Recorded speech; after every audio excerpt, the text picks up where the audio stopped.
Assalamualaikum warahmatullahi wabarakatuh.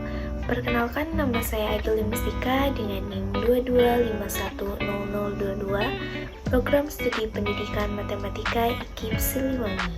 Video ini saya buat untuk memenuhi salah satu tugas mata kuliah Pendidikan Pancasila dengan dosen pengampu Bapak Wahyu Setiawan MPD.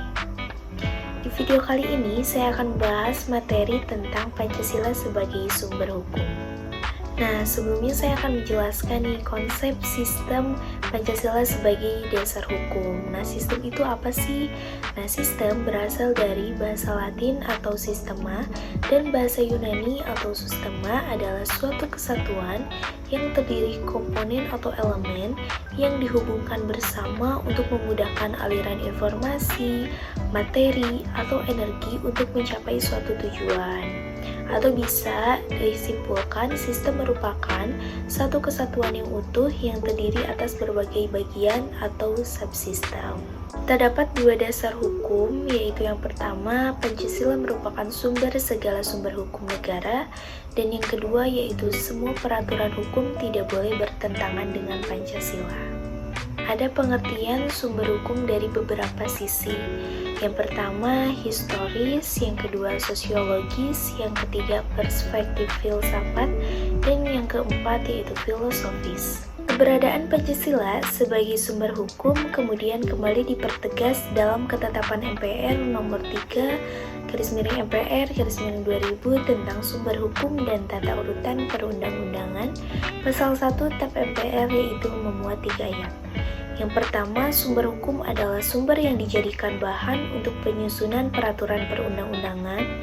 Yang kedua, sumber hukum terdiri dari sumber hukum tertulis dan hukum tidak tertulis. Dan yang ketiga, sumber hukum dasar nasional adalah Pancasila sebagaimana tertulis dalam pembukaan Undang-Undang Dasar 1945. Sistem hukum di Indonesia membentuk tata urutan peraturan perundang-undangan.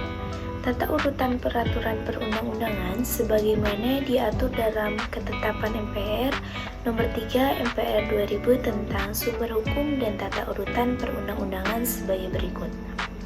Yang pertama ada Undang-Undang Dasar 1945. Yang kedua ada Ketetapan Majelis Permusyawaratan Rakyat Republik Indonesia. Yang ketiga ada undang-undang.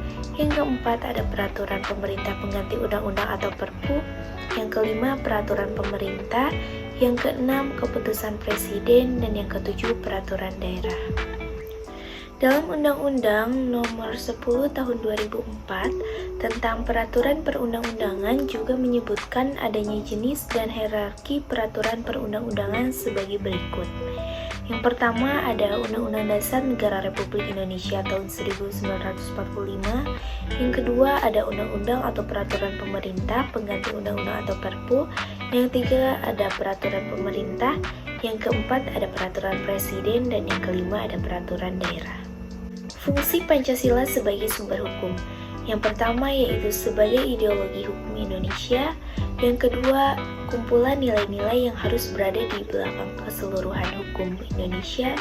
Yang ketiga, asas-asas yang harus diikuti sebagai petunjuk dalam mengadakan pilihan hukum di Indonesia. Dan yang keempat yaitu sebagai suatu pernyataan dari nilai kejiwaan dan keinginan bangsa Indonesia juga dalam hukumnya. Terima kasih, sekian materi yang dapat saya sampaikan. Mohon maaf apabila ada kesalahan. Wassalamualaikum warahmatullahi wabarakatuh.